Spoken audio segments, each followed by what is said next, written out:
నిరీక్షణ న్యూస్కు స్వాగతం. నేను మీ మ్యాజిక్ రాజా.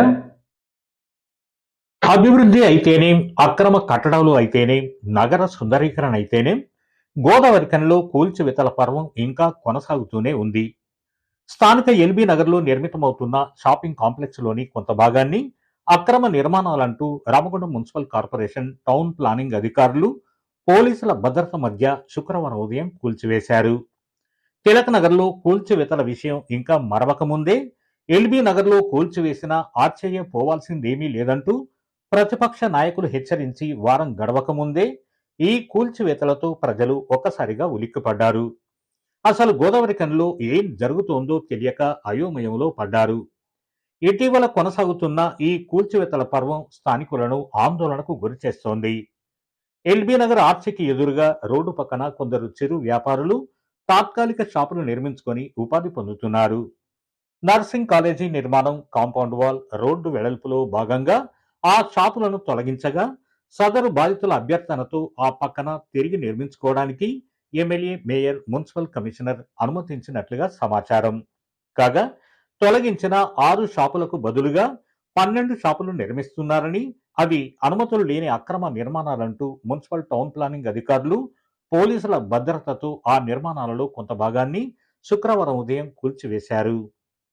కాగా ఇటీవల అక్రమ నిర్మాణాలంటూ కూల్చిన తిలక్ నగర్ చౌరస్తా సమీపంలోని కట్టడాలు గాని, ఈ రోజు కూల్చిన ఎల్బీ నగర్ నిర్మాణాలు గాని ఇవేమీ ఏ మారుమూల ప్రాంతంలోనూ ఆకాశ హర్మ్యాల మధ్యను రహస్యంగా నిర్మిస్తున్నవేమీ కాదు. ఓవర్ నైట్ లో నిర్మించినవి అంతకన్నా కాదు. నిత్యం వేలాది మంది పాదచారులు, వాహనదారులు ప్రయాణించే ప్రధాన రహదారుల పక్కన నెలల తరబడి నిర్మితమవుతున్నవే. పిల్లర్లు స్లాబ్ స్థాయికి చేరుకున్న తర్వాత అక్రమ నిర్మాణాలంటూ కూల్చివేయడమేమిటని కామన్ మెన్ లో మెదులుతున్న $1 మిలియన్ క్వశ్చన్. అదేమంటే ఆ ఏరియా డివిజన్ కార్పొరేటర్లకు, వారి అన్యాయులకు సందట్లో సడేమియాగా పనిలో పనిగా బినామీ పేర్లతో మరో కొన్ని అదనపు నిర్మాణాలు చేస్తున్నారని ప్రతిపక్ష నాయకులు ఆరోపిస్తున్నారు. అందుకే ఈ కూల్చివేతలని జనం అనుకుంటున్నారు. అసలు కట్టుకొమ్మన్నదెవరు, కూల్చివేసిందెవరు, ఈ కూల్చివేతలు ఇంకెన్నాళ్ళంటూ తిలక్ నగర్లో ప్రతిపక్ష నాయకులు నిరసన వ్యక్తం చేసి వారం తిరక్క ముందే మళ్లీ ఈ కూల్చివేతలు సంచలనంగా మారాయి. కాగా ఈ కూల్చివేతల పట్ల 41వ division corporator, CPI floor leader Markapur Surya తీవ్ర ఆగ్రహం వ్యక్తం చేశారు. రోడ్డు విస్తరణలో దుకాణాలు కోల్పోయిన లబ్ధిదారులకు ప్రత్యామ్నాయంగా నిర్మిస్తున్న షాపులను టౌన్ ప్లానింగ్ అధికారులు కూల్చివేయడాన్ని తీవ్రంగా ఖండించారు. ఎమ్మెల్యే మకాన్ సింగ్ రాజ్ ఠాకూర్, మేయర్ సూచనల మేరకు బాధితులు తమ సొంత ఖర్చులతో ఎల్బీ నగర్లో దుకాణాల నిర్మాణం చేపట్టారని, అలాంటి నిర్మాణాలను ముందస్తు నోటీసు, విచారణ లేకుండా అనుమతులు లేవు అనే కారణంతో కూల్చివేయడం అన్యాయమన్నారు. ఈ కాంప్లెక్స్ 11వ డివిజన్లో ఉన్నప్పటికీ లబ్ధిదారులు 41వ డివిజన్కు చెందినవారేనని, వారికి అన్యాయం జరగకుండా తాను పాలకులతో చర్చించిన అనంతరమే నిర్మాణాలు ప్రారంభమయ్యాయని తెలిపారు. నిజంగా లబ్ధిదారులు కాని వారు నిర్మాణాలు చేపడితే చర్యలు సమర్థనీయమేనని, అయితే విచారణ లేకుండా దుకాణాలను ధ్వంసం చేయడం సరైన విధానం కాదన్నారు. సింగరేణి యాజమాన్యంతో మాట్లాడి కార్పొరేషన్ పరిధిలో నిర్మిస్తున్న అన్ని కాంప్లెక్సులకు సంబంధించి ప్రొసీడింగ్ కాపీలు జారీ చేసి టౌన్ ప్లానింగ్ ద్వారా చట్టబద్ధమైన అనుమతులు కల్పించాలని ఎమ్మెల్యేను కోరారు. ఎల్బీ నగర్ బాధితులకు ఒక్కరికైనా దుకాణం కేటాయించకుండా రాజకీయ కుట్రలు చేస్తే సహించబోమని, ప్రతి లబ్ధిదారుడికి దుకాణం లభించే వరకు పోరాటం కొనసాగిస్తామని ఆయన హెచ్చరించారు. ఈరోజు ఎల్బీ నగర్ ప్రాంతంలో నిర్మాణం జరుగుతున్న షాపింగ్ కాంప్లెక్స్ను టౌన్ ప్లానింగ్ సిబ్బంది వచ్చి కూలగొట్టడం జరిగింది. ముందుగా ప్రజలకు, మున్సిపల్ సిబ్బందికి, ఎమ్మెల్యేకు, మేయర్ గారికి ఒక విషయం చెప్పాలి. ఫస్ట్ ఈ డివిజన్ నా పరిధిలోకి రాదు, అటు డివిజన్ నాది, ఇది 11వ డివిజన్ పరిధిలోకి వస్తుంది. కానీ దుకాన్లు కోల్పోయిన వాళ్ళందరూ 41వ డివిజన్కు సంబంధించినటువంటి ఓటర్లు. వాళ్ళకి ఎవరికి అన్యాయం జరగకుండా కోల్పోయిన వాళ్ళందరికీ రూములు వచ్చే విధంగా ఈ డివిజన్ కార్పొరేటర్ తోటి సమన్వయం చేసుకొని ఈ కాంప్లెక్స్ను నిర్మాణం చేసుకోవడానికి వాళ్ళకు సహకరిస్తే వాళ్ళందరూ ఎవరికి వాళ్ళు డబ్బులు వేసుకొని ఈ కాంప్లెక్స్ను నిర్మాణం చేయడం జరిగింది.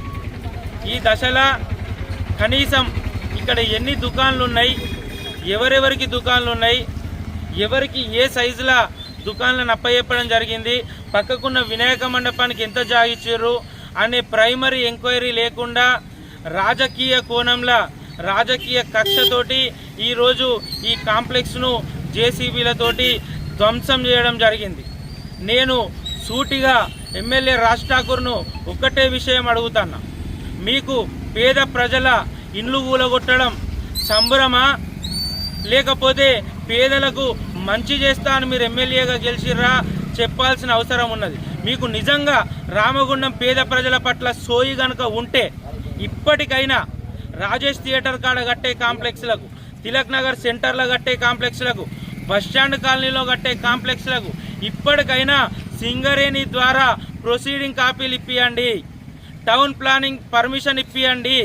మీ లెక్కనే ఇంకొక తెలియదక్కువడు రేపు ఎవడన్నా గెలిస్తే ఇవి కూలగొడతారు, మీకు పర్మిషన్ లేదంటారు, వీళ్ళ బతుకులు రోడ్ల మీద పడతాయి.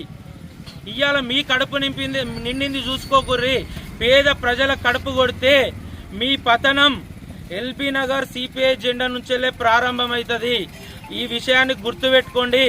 నేను ఇంకొక డిమాండ్ చేస్తున్నా, రామగుండంలో కడుతున్న షాపింగ్ కాంప్లెక్స్లకు సంబంధించినటువంటి అనుమతులకు సంబంధించిన పేపర్లను ఇక్కడ నగర మున్సిపల్ ఇన్ఛార్జ్ కమిషనర్ అరుణశ్రీ గారు వెంటనే శ్వేతపత్రం విడుదల చేసి ఎక్కడెక్కడ ఏ కాంప్లెక్స్లకు మున్సిపాలిటీ అనుమతి ఇచ్చింది, రాజేష్ థియేటర్ దగ్గర ఏం కాంప్లెక్స్కు అనుమతులు ఇచ్చారు, తిలక్ నగర్ సెంటర్లో ఏం అనుమతులు ఇచ్చారు, దీనిపైన పూర్తి స్థాయిలో శ్వేతపత్రం రిలీజ్ చేయాలి. లేని పక్షంలో భారీ మూల్యం మీరు చెల్లించుకోక తప్పదని హెచ్చరిస్తూ ఎల్బీ నగర్ కాంప్లెక్స్కు సంబంధించిన ప్రైమరీ ఎంక్వైరీ నిర్వహించండి, లబ్ధిదారులకు నష్టపోకుండా రూమ్లు ఇవ్వండి.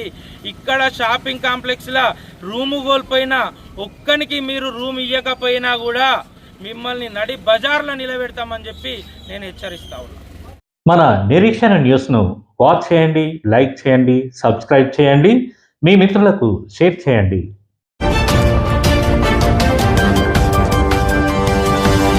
Audio Jungle.